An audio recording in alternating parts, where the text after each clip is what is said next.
بسم اللہ الرحمن الرحیم۔ دنیا مصیبتوں اور پریشانیوں کی دنیا ہے، اور خاص طور پر آج 21ویں صدی کی دنیا میں ہر مومن پریشان۔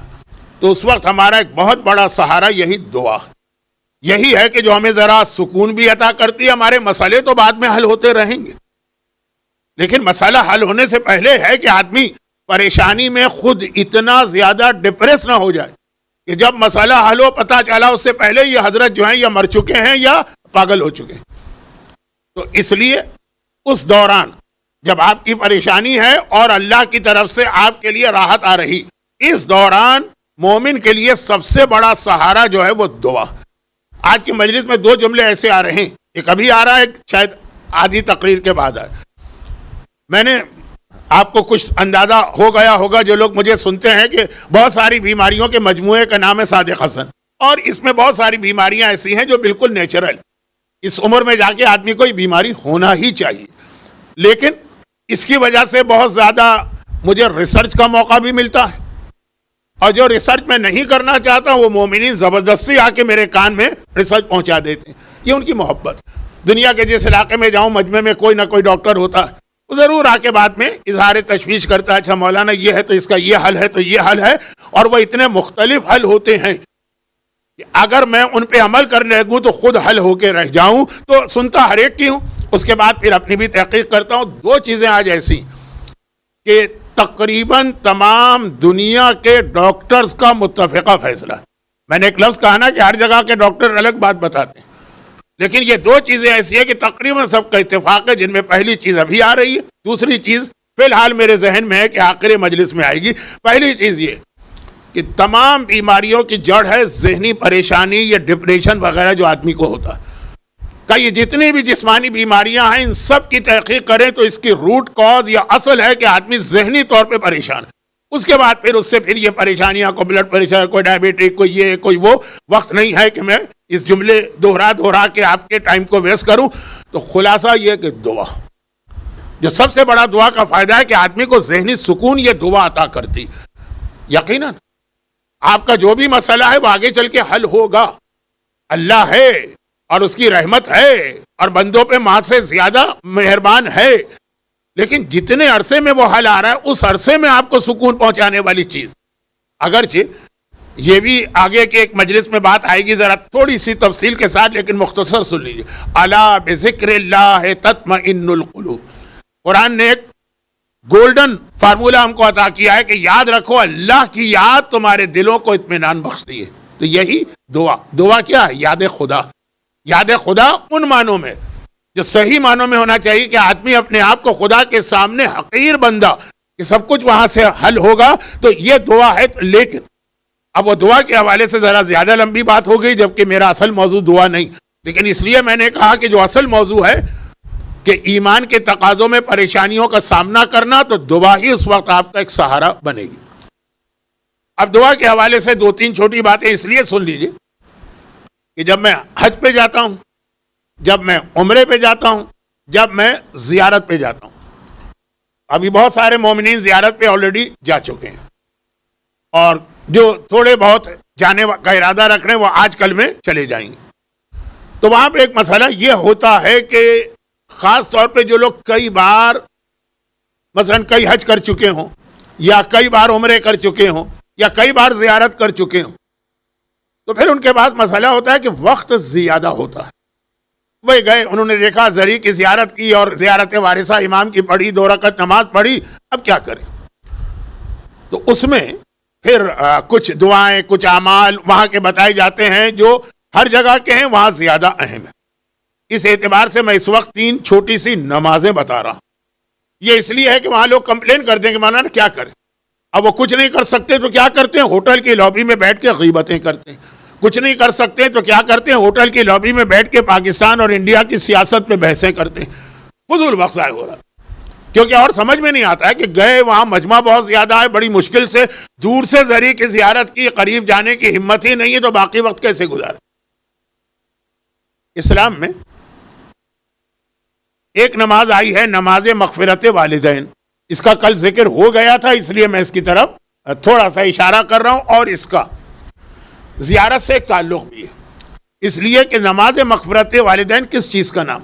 2 رکعت نماز ہے، الحمد کا سورہ دونوں رکعتوں میں ہے، لیکن پھر الحمد کے سورے کے بعد کوئی مکمل سورہ نہیں، قرآن کی وہ 2 آیتیں جن میں والدین کی مغفرت کی دعا کی گئی ہے وہ پڑھنا۔ پہلی رکعت میں سورہ ابراہیم کی آیت 10 مرتبہ، دوسری رکعت میں سورہ نوح کی آیت، آخری آیت 10 مرتبہ، اور سورہ ابراہیم کی آیت تو بہت مشہور ہے، ربنا اغفر لی ولوالدی وللمؤمنین یوم یقوم الحساب۔ اگرچہ جو امام معصوم نے یہ بتایا کہ 10 مرتبہ اس کی تلاوت ہے، اس میں قرآن کے لفظ کو ذرا سا بدل دیا۔ قرآن میں ربنا، امام نے کہا رب اغفر لی، لیکن اس سے فرق نہیں پڑتا، 10 مرتبہ یہ آیت کی تو ہر ایک کو یاد ہے، لوگ نماز کے قنوت میں بھی پڑھتے ہیں۔ اور دوسری رکعت میں الحمد کے بعد 10 مرتبہ رب اغفر لی ولوالدی ولمن دخل بیتی والمؤمنین والمؤمنات، یہ حضرت نوح کی دعا، جو میرے گھر میں داخل ہو اس کی مغفرت فرما۔ اور حضرت نوح کا گھر کہاں ہے؟ مسجد کوفہ میں۔ اگرچہ آج کل خواتین اور حضرات کو یعنی لیڈیز اور جینٹس کو الگ الگ کرنے کے لیے مسجد کوفہ میں پارٹیشن ہے، یہ پہلے نہیں تھا۔ پہلے جیسے معصومین کے ذریعے کی زیارت مرد اور عورتیں اسی طرح ایک ساتھ کرتے تھے جیسے خانہ کعبہ کا طواف، اور اسی طرح مسجد کوفہ کے اندر بھی مرد اور عورتیں ایک ساتھ ہی جاتے تھے۔ پارٹیشن لگنے سے حضرت نوح کا گھر خواتین کے سیکشن میں چلا گیا۔ لیکن بہرحال جب بھی آپ زیارت پہ جائیں گے تو جس کے ساتھ جائیں گے وہ آپ کو بتائے گا کہ یہ حضرت نوح کا گھر، اور وہاں بورڈ بھی لگا ہوا ہے مقام نوح، تو یہ وہ گھر ہے جس کے لیے حضرت نوح نے دعا مانگی وَلِمَنْ دَخَلَ بَيْتِي، جو بھی میرے گھر میں آتا ہے وہ اس کی بھی مغفرت فرما۔ تو یہ آپ پہلے میری رب اغفر لی ولوالدی ولمن دخل بیتی مؤمنا، پہلے میری مغفرت پھر والدین کی، اس کے بعد جو میرے گھر میں داخل ہو۔ تو یہ تو خاص قرآن نے مسجد کوفہ کے اندر داخل ہونے والے کی مغفرت کا اعلان کیا۔ تو ابھی لوگ جو زیارت پہ جا رہے ہیں، جا تو رہے ہیں کربلا کے لیے، لیکن کوئی ایسا ہوگا جو کربلا جائے اور نجف نہ جائے، اور کوئی ایسا ہوگا کہ نجف جائے اور کوفہ نہ جائے، تو وہاں تو یہ جو دعا ہے اس کا اس سے ایک تعلق ہے۔ یہ ہے نماز مغفرت والدین۔ ہر آدمی، تقریباً ہر آدمی شب جمعہ اس کو پڑھتا ہی ہے، لیکن وہاں تو آپ روز پڑھیں۔ جو زیارت پہ لوگ جا رہے ہیں اور جو ابھی نہیں جا رہے، تو اللہ ہر مومن مومنہ کو حج، عمرہ اور 4 معصومین کی زیارت، خصوصاً کربلا اور مسجد کوفہ کی زیارت نصیب کرے، تو وہاں پہ جا کے یہ یاد رکھیے گا۔ یہ اس کے بعد پھر وہ نماز آتی ہے جس کے اندر سورہ کوثر کی بہت اہمیت بتائی گئی۔ مجلس کے شروع میں سورہ والعصر کے بارے میں آیا کہ پورے قرآن کا خلاصہ ہے، لیکن سورہ کوثر وہ بھی اگر آپ ایک طرح سے دیکھ لیجئے نا تو اس میں بھی پورا اسلام جمع ہو گیا۔ اس میں تولا ہے، اس میں تبرہ ہے، اس کے اندر فروع دین کے اہم ترین عبادت نماز فصل لے۔ تو خیر وہ پھر الگ بحث ہے، میرا موضوع کہیں سے کہیں بھاگا جا رہا ہے، اس کو کنٹرول کرنا۔ سورہ کوثر بہت کم نمازوں کے اندر تلاوت کا حکم ہے، مگر یہ 2 جو نمازیں اب میں بتا رہا ہوں یہ سورہ کوثر کی ہی نمازیں، پہلی رکعت میں نہیں، دوسری میں، سورہ قل هو اللہ کے بدلے میں۔ ایک ہے نماز ہدیہ میت، نماز وحشت نہیں، وہ الگ چیز۔ یہ نماز ہے جو امام معصوم نے کہا کہ اب یہ لفظ میرا، امام کے لفظ کو میں ذرا سا بدل رہا ہوں تاکہ بات سمجھے۔ تم سے لے کر آدم تک تمہارے جتنے رشتہ دار، جتنے خاندان والے، صلہ رحمی کا ایک حصہ ہے نا، یہ جتنے اس دنیا سے گئے ہیں ان کو تم اس 2 رکعت نماز کے ذریعے سے قبر میں ثواب پہنچا سکتے ہو۔ والدین تو ہر ایک کو یاد ہوتے ہیں، لیکن کیا دنیا میں صرف والدین ہی ہیں اور کوئی ہمارا ایسا رشتہ دار نہیں ہے جس کا ہمیں حق ادا کرنا ہو؟ کل کی مجلس کے آخر میں گفٹ یا ہبہ کے حوالے سے مسئلہ آیا نا کہ خونی رشتہ دار کی بہرحال اسلام میں ایک اہمیت، صلہ رحمی کا عنوان بھی ہر ایک کو پتہ ہے، اور وہ فقہی اعتبار سے کل کا آپ نے مسئلہ سنا، واجبات کا مسئلہ بن جاتا، یعنی حرام بن جاتا ہے اگر آپ نے ان سے وہی گفٹ کے حوالے سے وہی سلوک کیا کہ جو آپ نے کسی اور سے کیا۔ اب میں تفصیل میں نہیں جا رہا ہوں، کل بات ہو چکی۔ تو امام نے کہا اس کے اندر صلہ رحمی کے اندر خالی ان کی مدد کرنا ہی شامل نہیں ہے جب تک وہ زندہ ہوں، مرنے کے بعد۔ اچھا مرنے کے بعد ہمیں اپنے کتنے رشتہ دار یاد، خالہ مجھے یاد ہیں، مثلا چچا مجھے یاد ہیں، ماموں مجھے یاد ہیں، والد کے ماموں اور چچا خالہ بھی تھوڑی تھوڑی سا یاد ہیں یا یہ کہ ان کا ذکر سنا ہے، لیکن پر دادا کے سکڑ دادا کے لکڑ دادا کی خالہ کبھی ذہن میں بھی تصور نہیں آتا ان کا۔ امام نے کہا یہ 2 رکعت نماز پڑھا کرو کم از کم ہفتے میں 1 بار۔ تو یہ نماز کا وہ فائدہ ہے جو نماز مغفرت والدین کا، لیکن مغفرت والدین کی نماز جاتی ہے صرف اجداد کی طرف، باپ ماں دادا دادی نانا نانی، یہ جو ایک سیدھی لائن اوپر کی طرف جا رہی، اور جو ساتھ میں دوسرے وہ کیا نماز ہے؟ مشہور نماز ہے، لیکن اب چونکہ کل ذکر آ گیا تھا اس لیے اس کو آگے بڑھا رہا ہوں۔ 2 رکعت نماز، ہر نماز میں الحمد کا سورہ تو ہے، الحمد کے سورے کے بعد پہلی رکعت میں انا انزلنا کا سورہ اور دوسری رکعت میں سورہ انا اعطیناک الکوثر۔ یہ خاص ہدیہ میت، پھر کنفیوز ہو جاتے ہیں لوگ، اس کو نماز وحشت سے ملاتے ہیں۔ نماز وحشت کسی کے لیے بھی آپ پڑھ سکتے ہیں، لیکن یا اس کی موت کی رات یا اس کی قبر کی پہلی رات۔ اس میں بھی ذرا آغا سیستانی کے فتوے میں وضاحت ہے، لیکن میرے پاس آج ٹائم نہیں۔ اور ہدیہ میت الگ، جو آپ کے بزرگوں کے بزرگوں کے بزرگ، جو حضرت نوح کے زمانے میں ہمارے بزرگ تھے، بھئی ہمارا سلسلہ نسب حضرت نوح سے بھی ملتا۔ دنیا بھر کی جتنے انسان ہیں، حضرت آدم کی بھی اولاد ہیں، حضرت نوح کے بھی اولاد ہیں، باقی تو ساری دنیا مر گئی تھی۔ ان سب کو یہ ثواب پہنچائے گا ایک چیز۔ یہ تو ضمناً بات آ گئی کہ لوگ زیارت پہ جاتے ہیں تو وہاں چاہتے ہیں کہ انہیں کچھ وقت کیسے گزارا جائے۔ یہاں پر وہی حدیث مجھے یاد آ رہی ہے جو میرا کل آنے والے کل کا موضوع بنے گی انشاءاللہ۔ اب بعض اوقات ایسے جملے کو اللہ تکبر سمجھ کے پھر ذہن کو کہیں اور لے جاتا ہے تاکہ انسان کو اپنی کمزوری پتہ چلے، لیکن انشاءاللہ وہ یہ کہ خاص جو بات یہاں پہ آتی ہے وہ یہ کہ یہ جو نماز ابھی بتائی جا رہی ہے، اور اس میں میں نے کہا کہ ایک جملہ مجھے عرض کرنا، وہ یہ ہے کہ ہدیہ میت اپنے جتنے بھی آپ کے محروم رشتہ دار ہیں ان سب کے لیے آپ کو اس کا ثواب ان کو قبر میں فوراً پہنچایا جائے گا۔ اور خاص طور پر مال حرام، اچھا مال حرام کا موضوع کل ہی رکھیے، میں دیکھ رہا ہوں 25 منٹ گزر گئے ہیں، اب تک آج کی مجلس شروع نہیں ہوئی، چلیں اس کو ابھی روکیے۔ میں نے کہا نا کہ کل تو یہ موضوع آئے گئی، یہ تو ہو گئی وہ نماز جو آپ یہاں سے لے کے حضرت آدم تک، وہ بھی اس میں شامل ہو جائیں گے، لیکن یہ تو ایک نماز ہوئی۔ میں نے کہا نا کہ وہاں وقت بہت ہوتا ہے، مکے میں بھی، مدینے میں بھی، اور پھر یہ کہ زیارت میں بھی، تو لوگ فضول گفتگو کرتے ہیں۔ کون لوگ؟ جن کو فضول گفتگو نہیں بھی کرنا۔ اب وہ حدیث میں پڑھ ہی دیتا ہوں۔ امام نے فرمایا کہ آخری زمانے میں حالت یہ ہوگی کہ مومن نہیں چاہیے اسے حرام، وہ بھوکا مرنے کو تیار ہے لیکن اس کو حرام نہیں چاہیے، خود بخود حرام اس کے گھر تک آئے گا، وہ جتنا بھی کوشش کرے گا حرام سے بچنے کی، حرام پہنچ کے رہے گا۔ مومن 1 درہم حرام کا حاصل کرنا چاہے گا، حلال کا وہ نہیں ملے گا۔ 70 درہم حرام کے خود بخود اس کے پاس چلے آ رہے ہیں، وہ جان چھوڑانا چاہتا ہے۔ اب یہ باقی تشریح کل ہوگی، لیکن اسی طرح سے میں نے دیکھا ہے کہ زیارت وغیرہ میں بعض لوگ وہ فضول گفتگو میں شریک نہیں ہونا چاہتے، لیکن ایسا ماحول بن جاتا ہے قافلے اور گروپ کا کہ وہ چاہیں کہ نہ چاہیں ان کے کانوں میں یہ آوازیں پہنچتی ہیں، ان کو اس میں شامل ہونا پڑتا ہے۔ تو اس اعتبار سے میں نے کہا کہ کچھ عبادتیں آپ کی وہاں بتا دی جائیں۔ ایک اور نماز سن لیجئے، پھر ایک آخری نماز، بہت نمازوں میں بہت ٹائم آج نکال دیا میں نے۔ اب جو ہے وہ اصل میرا موضوع تھا، اصل یہ تھا، اور وہ یہ تھا کہ امام نے ایک دفعہ ایک مومن سے، اپنے صحابی سے پوچھا، تم اپنی اولاد کے لیے بھی کوئی نماز پڑھتے ہو؟ تو جیسے کل میں نے آدھی تقریر کے بعد کہا تھا کہ والدین کا حق تو سنا ہے، اولاد کا حق تو نہیں سنا تھا لوگوں نے اس زمانے میں۔ آپ نے سن لیا تھا کیونکہ کل آپ کے انداز سے لگ رہا تھا کہ جیسے آپ اس طرح بیٹھے ہوئے تھے کہ جیسے اس موضوع سے کوئی دلچسپی نہیں ہے، وہ اسی وقت ہوتا ہے جب آدمی نے ایک بات بہت سنی۔ امام نے کہا آقا اولاد، وہ کل۔ آج امام نے جو حدیث پڑھ رہا ہوں وہ نماز والدین کے حوالے سے، والدین مرحومین ان سب کے لیے تو نمازیں ہوتی، کہا کبھی اولاد کے لیے بھی نماز پڑھتے ہو؟ وہ مومن چونکا، فرزند رسول اولاد کے لیے باپ اور ماں نماز پڑھے؟ کہا کہ ہاں یہ اولاد کا حق ہے، دعا نماز پھر اولاد کی تربیت، حق ہے کہ ان کے لیے تم ہفتے میں کم از کم 1 مرتبہ 2 رکعت نماز پڑھا کرو۔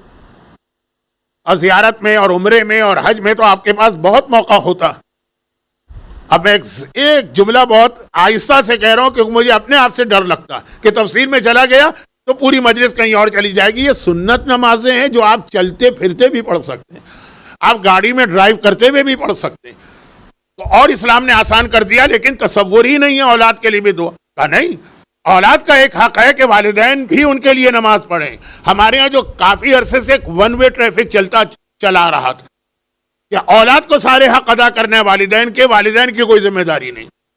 جو ہے وہ دنیاوی ذمہ داری ہے کہ ان کے کھانے کا, کپڑے کا, تعلیم کا انتظام کر دیا, بس یہ کافی. بہت بات مہمان ہوا تو آئی فون لے کے دے دیا, بس اس نے اولاد کا حق ادا کر دیا. ایسا نہیں. اور کل جو میں نے جملہ کہا تھا نا کہ بلکہ پہلے اولاد کا حق باپ کے اوپر آتا, پھر جا کے اولاد پر ذمہ داری والدین کی آتی. یہ ادلا بدلا نہیں.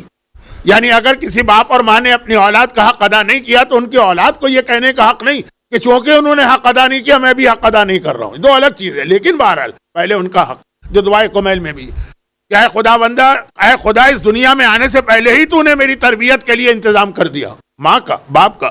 تو یہ ایک ذمہ داری. یہ بھی خالی ان کی دنیاوی ضروریات پوری نہ کرو, روحانی ضرورت بھی پوری کرو. تو تربیت الگ چیز ہے, لیکن دعا کے حوالے سے 2 رکعت نماز. الحمد کے بعد پہلی رکعت میں قل واللہ پڑھو, دوسری رکعت میں سورہ کوثر پڑھو. اور ہر مومن کو پتا ہے کہ سورہ کوثر تو نازل ہوئی شہزادی کی ذات کے لیے تھی کہ جب پیغمبر کے بیٹے کا انتقال ہو گیا تو یہ سورہ نازل ہوا. تو یہ اولاد سے بہت گہرا اس کا ربط. اور کہیں موقع ملے کہ نہ ملے, اگر سفر زیارت میں موقع مل جائے, سفر حج میں موقع مل جائے, سفر عمرہ میں, تو اس موقع کو غنیمت سمجھیے. تو یہ 2 رکعت نماز مغفرت والدین کی تو ضمناً آ گئی. اصل تھی تمام مرحوم رشتہ دار حضرت آدم تک. اگر آپ کا حضرت آدم سے کوئی رشتہ, ہمارا تو ہے, ہو سکتا ہے کہ ڈاروین کا نہ ہو, اس کا کوئی رشتہ بندر سے بنتا ہو, لیکن ہمارا رشتہ تو حضرت نوح سے بھی بنتا ہے, حضرت آدم سے بھی. تو تیسری اولاد کے لیے نماز. اور دیکھیے اگر انسان اولاد کے لیے نماز پڑھے گا تو ذہن میں خیال آئے گا کہ اولاد کا بھی ہمیں کوئی حق ادا کرنا ہے دینی اور مذہبی. اب آئیے چوتھی اور آخری بات سن لیجئے. یہ صرف زیارت کے حوالے سے, یہ مجھے عرض کرنا تھی 3 دن کے بعد جو 8ویں امام کی شہادت کی رات آ رہی ہے. 8واں امام اور زیارت بہت اہم موضوع, لیکن بات ابھی چل رہی ہے تو میں نے کہا پھر اس تقریر میں ساری باتیں ریپیٹ کروں, چلو آج ہی ہو جائیں. اور وہ یہ ہے کہ زیارت پہ ایک نماز اور بہت اہم. اب نہ اس کا اولاد سے تعلق ہے, نہ اس کا والدین سے تعلق ہے, نہ اس کا مرحوم رشتہ داروں سے تعلق. یہ ایک حق امام ہے. والدین کا حق پہچانا آپ نے, اولاد کا حق پہچانا آپ نے, اپنے تمام مرحوم رشتہ داروں کا حق پہچانا. ایک حق امام بھی قرار دیا گیا. امام کا بھی ایک حق ہے کہ ان کے لیے 2 رکعت نماز پڑھو. اچھا, اب امام کے لیے بہت ساری نمازیں ہیں, مفاتیح الجناح میں دیکھ لیجئے, ہر معصوم کے لیے ایک الگ نماز ہے, ان کو ہدیہ کریں. لیکن خاص سفر زیارت میں زیارت والی نماز نہیں, وہ تو آپ یہاں بھی پڑھتے ہوں گے. جو خاص سفر زیارت میں امام کے حرم میں ایک 2 رکعت نماز ہے, ذرا لمبی, اس لیے لوگ اس سے گریز کرتے ہیں. لیکن سنت نماز ہے, آئی فون ہاتھ میں لے کے, قرآن ہاتھ میں لے کے بھی آپ پڑھ سکتے ہیں, بیٹھے بیٹھے بھی پڑھ سکتے ہیں. تو خلاصہ یہ کہ 2 رکعت. اور اس 2 رکعت نماز کے حوالے سے پہلے ایک عجیب جملہ سن, عجیب نہیں, کل کی مجلس میں آ چکا کہ بعض اوقات چیزیں الٹی ہو جاتی ہیں. اصغر کا ہنسنا کبھی حسین کی کامیابی بنتا ہے, اور سکینہ کا رونا کبھی کامیابی بنتا ہے. وہ جو کل جملہ آیا تھا اس میں پھر میں نے 2-3 مثالیں اور دی تھی. یہ نماز بھی اس میں سے ایک. یہ نماز کیا ہے؟ 2 رکعت نماز. لیکن ہر امام کے یہاں, یعنی اگر 10 اماموں کے روزے پہ آپ جا رہے ہیں, مولا کو چھوڑ کر, وہاں نماز کا طریقہ الگ. اور یہی نماز جب مولا کے روزے میں پڑھیں گے تو الٹی ہو جائے گی. اور اس میں بہت سارے پیغام ہیں کہ اگرچہ اولنا اوسطنا آخرنا کلنا محمد ہے, مگر مولا کا رتبہ باقی تمام ائمہ سے زیادہ ہے. اور وہ حدیث بھی, الحسن والحسین سید شباب اہل الجنہ و ابوہما خیر منہما. جنت کے جوانوں کے سردار تو ہیں حسنین, لیکن ان کے بابا ان سے بہتر, اور رسول خدا کا رتبہ. لیکن اب میں اس موضوع پہ زیادہ نہیں بولنا چاہتا, ورنہ بات تو کہیں سے کہیں چلی گئی, اس کو کھینچ کے واپس لانا ہے اصل عنوان پر. 2 رکعت نماز مولا کے روزے میں اگر یہ نماز پڑھیں گے آپ, تو الحمد کے بعد پہلی رکعت میں سورہ الرحمن ہے, دوسری رکعت میں سورہ یاسین. لمبے سورے ہیں لیکن مشہور سورے. آدھے سے زیادہ سورے تو آپ کو ویسے ہی کانوں میں پڑے ہوئے ہیں اور بالکل آیت شروع ہوگی تو آیت آپ کو یاد نہ ہو لیکن اندازہ ہو جائے گا کہ اب کیا کہا جا رہا ہے، اب کیا کہا جا رہا ہے۔ سورہ رحمان جو سورہ قمر کے بعد ہے، وہ سورہ قمر جس کا ایک لفظ دعا امام زمانہ میں ہے اور ایک لفظ زیارت عاشورہ کے بعد جو سجدے میں آپ پڑھتے ہیں اس میں، وہ سورہ قمر بھی بہت اہم ہے، لیکن میں اہم کہہ کے آپ کو کہیں سے کہیں لے جا رہا ہوں، واپس آتا ہوں۔ مولا کے روضے میں یہ 2 رکعت نماز، یہ حق امام، حق والدین سنا، حق رشتہ دار سنا، حق اولاد سنا، نمازوں کے حوالے سے سارے حقوق نہیں بتا رہا ہوں، لیکن زیارت کو ذہن میں رکھتے ہوئے نمازوں کے حوالے سے حق امام۔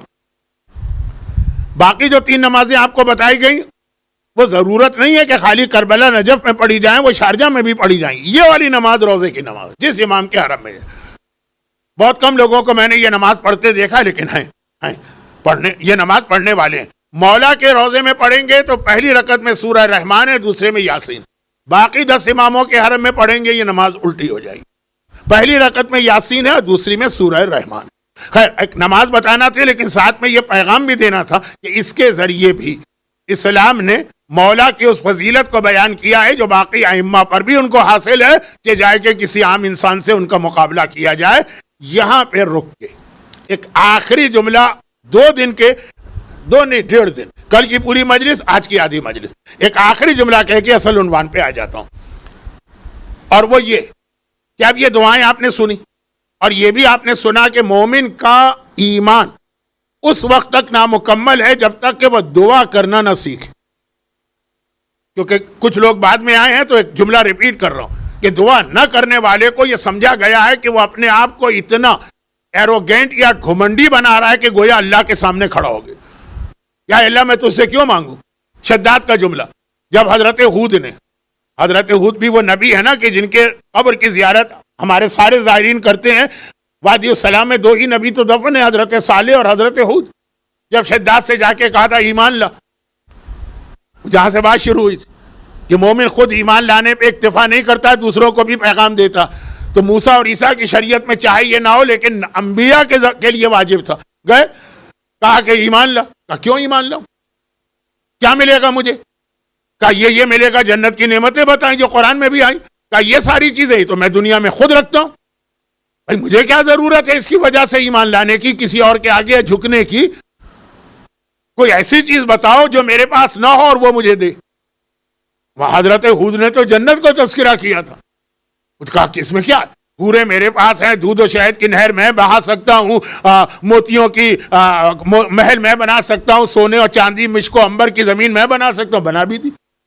آج بھی بعض مومنین کی مینٹیلیٹی یہ بن جاتی ہے آخر میں جا کے، لیکن ہمارے ہاں جو عام لوگ ہیں جو مجلسوں میں آنے والے ہیں وہ کبھی اتنا گھمنڈ نہیں کرتے کہ دعا بھی نہ کرے، لیکن یہ غرور کی قسم ہے نا۔ تو اب خلاصہ یہ نکلا کہ کہا کہ دعا ضرور ہے، لیکن اب یہ لیکن سے میرا اصل موضوع شروع ہوا، لیکن دعا قبول نہیں ہوتی، یہ موضوع نہیں ہے، اس میں ایک جملہ آ رہا ہے، دعا قبول نہیں ہوتی۔ بہت دعائیں ہم پڑھتے ہیں، دعا قبول ہونے کی سب سے پہلی شرط یہ ہے کہ پوری دعا میں آپ کی توجہ رہے دعا کی طرف۔ اگر آپ کی توجہ ادھر ادھر بھٹکی ہے تو چاہے وہ کتنی ہی اہم دعا کیوں نہ ہو، یعنی وہ والی دعا کیوں نہ ہو جس کے لیے بعض اوقات یہ جملے استعمال ہوتے ہیں جن کو میں نہیں مانتا لیکن استعمال ہوتے ہیں کہ اگر یہ دعا کر کے بھی تمہارا مسئلہ نہ ہو تو میرا گریبان پکڑنا۔ کبھی کسی صحابی کا حوالہ آ جاتا ہے، کبھی کسی عالم کا حوالہ آ جاتا ہے، اگر یہ دعا کر کے بھی تمہارا مسئلہ نہ ہو تو قیامت میں مجھ سے شکایت کرنا۔ اس میں امام کا نام آ جاتا کہ فلاں امام نے یہ فرمایا۔ تو چاہے ایسی کوئی دعا ہو بھی ہمارے پاس کہ جس میں امام معصوم نے کہا یہ دعا اتنے جلدی اثر کرتی ہے